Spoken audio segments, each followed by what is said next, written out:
Hello everyone. इस particular video में मैं आपके साथ डिस्कस करूंगा कैट 2019 के स्लॉट 2 के क्वांट सेक्शन का क्वेश्चन नंबर 14। इसमें क्या गिवन है, a1 a2 b इंटीजर्स, ये सभी इंटीजर्स हैं such that a1 minus a2 plus a3 minus a4 plus इसका nth टर्म क्या हो जाएगा -1 raise to the power n minus 1 an equals to n।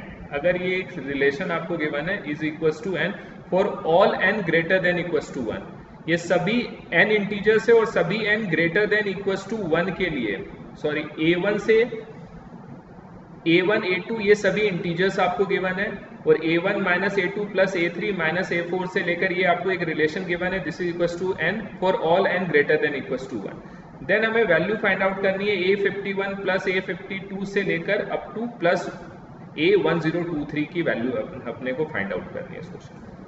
तो आप देखोगे इसका जनरल टर्म क्या गिवन है -1, अगर आप इस इक्वेशन में देखोगे raise to the power n minus 1 an है।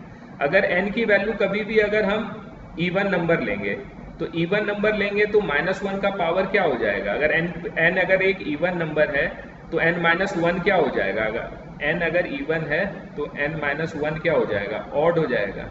ठीक है, अगर n इवन है तो n माइनस 1 ऑड हो गया। -1 की कोई भी पावर अगर हम ऑड लेंगे तो -1 का कोई भी पावर ऑड लेंगे तो उसकी वैल्यू क्या हो जाएगी, माइनस हो जाएगी। इसीलिए आप देखोगे कोई भी जो इवन है, जैसे a4 इवन है तो इसके साथ माइनस आ गया, a2 इवन है तो इसके साथ माइनस आ गया। ऐसे आपको ये गिवन है कि कोई भी इवन अगर नंबर होगा, जैसे a4 होगा तो माइनस आएगा, a6 होगा तो माइनस आएगा, कोई भी ऑड होगा तो उसके साथ प्लस आएगा, a3 के साथ प्लस है, a1 के साथ प्लस है एंड सो ऑन, ये आपको गिवन है। अब हमें वैल्यू फाइंड आउट करनी है a51 से लेकर a1023 की वैल्यू फाइंड आउट करनी है। इसको बहुत ही इजी वे में फाइंड आउट कर सकते हैं। पहले अगर हमें a51 की वैल्यू निकालनी है, a51 की वैल्यू कैसे निकाल सकते हैं, अगर फर्स्ट इक्वेशन में मैं n की वैल्यू 51 कंसीडर करूं तो हमारे पास रिलेशन क्या आ जाएगा, a1 minus a2 plus a3 minus a4 and so on. तो उसके पहले क्या आएगा, प्लस a, आपको पता है ऑड के साथ हमेशा क्या आएगा, प्लस आएगा, तो a plus a49 minus a50 plus a51।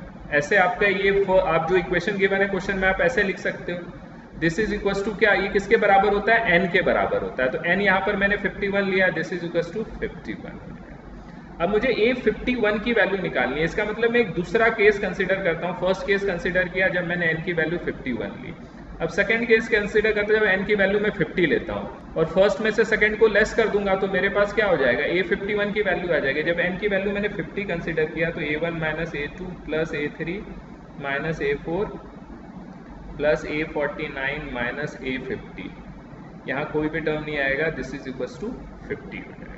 अब फर्स्ट में से आप सेकंड को लेस कर दोगे तो minus plus minus plus minus plus minus minus, तो ये सारे टर्म्स कैंसिल हो जाएंगे। तो आपके पास a51 की वैल्यू क्या होगी, 51 माइनस 51।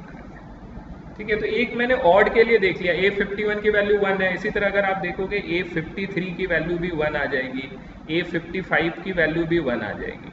अब एक इवन के लिए अगर हम कंसिडर करें, अगर इसी में अगर आपसे n इक्वल्स टू 52 के लिए अब मैं कंसिडर करता हूँ, ठीक है, n इक्वल्स टू 52 के लिए आप कंसिडर करोगे, अगेन लिखोगे a1 minus a2 plus a3 and so on minus a4 और लास्ट में क्या आएगा, इवन है तो माइनस आएगा a52, this is equals to 52 हो जाएगा, ये n के बराबर होता है। और अब सेकंड केस कंसिडर, ये तो मैंने केस कंसिडर किया जब n की वैल्यू 52 लिया। अब जब मैं n की वैल्यू 51 लूंगा तो क्या आ जाएगा, a1 minus a2 plus a3 and so on, यहाँ पे आ जाएगा प्लस a51 आ जाएगा, क्योंकि ऑड के साथ प्लस आता है, यहाँ कोई टर्म आएगा नहीं, दिस इज इक्वल्स टू 51। तो आप इसको लेस करोगे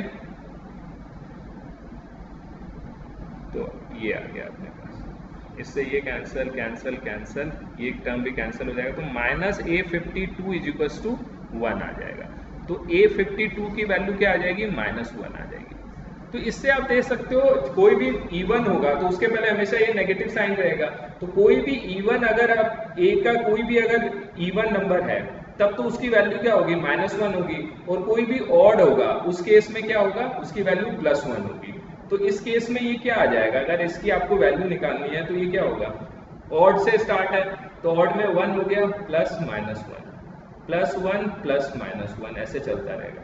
और लास्ट में क्या होगा, लास्ट खत्म कहाँ से हो रहा है, एक ऑड से हो रहा है, तो इसके पहले भी क्या होगा 1 प्लस माइनस 1 प्लस, ये लास्ट में ऑड है, ऑड के केस में हमेशा पता है आपको क्या आएगा, प्लस आता है, प्लस 1 आएगा। जैसे आपने देखा 51 के केस में प्लस 1 है, 53 के केस में प्लस 1 आएगा, 55 के केस में प्लस 1 आएगा, तो 1023 के केस में भी क्या आएगा, प्लस 1 आएगा। ये लास्ट वाला प्लस 1 आ गया, ठीक है, ये कॉरस्पॉन्डिंग टू 1023, और इसके पहले वाले सभी कैंसिल हो जाएंगे।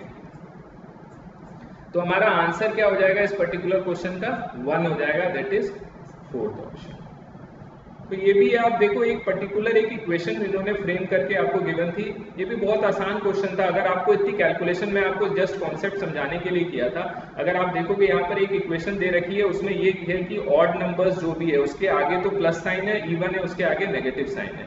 आपको A51 से लेकर 1023 की वैल्यू निकालनी। तो सबसे पहले आप सोचोगे A51 की वैल्यू कैसे है निकाल सकते हो, तो फर्स्ट इक्वेशन में n की वैल्यू 51 पुट कर दिया तो हमारे पास ये रिलेशन आ गया। उसी तरह जब n की वैल्यू 50 पुट करेंगे तो हमारे पास ये रिलेशन आ जाएगा, तो उसको हमने सब्ट्रैक्ट कर दिया तो A51 की वैल्यू 1 आ गई। तो हमें पता ऑड के आगे हमेशा प्लस साइन आ रहा है, तो मतलब कोई भी ऑड नंबर कंसिडर करोगे तो सभी की वैल्यू 1 आ जाएगी। उसी तरह एक इवन नंबर के लिए अगर आप सोचोगे तो इवन के आगे तो क्या नेगेटिव साइन आ रहा है, तो कोई भी इवन नंबर कंसिडर करोगे तो उसकी वैल्यू -1 आ जाएगी। तो आपको जो सम निकालना है उसमें आप देखोगे सारे टर्म्स कैंसिल हो जाएंगे, 1 -1 1 -1 ऐसा आ जाएगा, सिर्फ लास्ट में A1023 के कॉरस्पॉन्डिंग जो 1 है वो बच जाएगा। तो हमारा आंसर क्या हो जाएगा, फोर्थ ऑप्शन हो जाएगा, आंसर हो जाएगा 1। तो आप इस पर्टिकुलर टाइप के क्वेश्चन को आप ऐसे कॉन्सेप्ट से आप सॉल्व कर सकते हैं। Thank you so much for watching.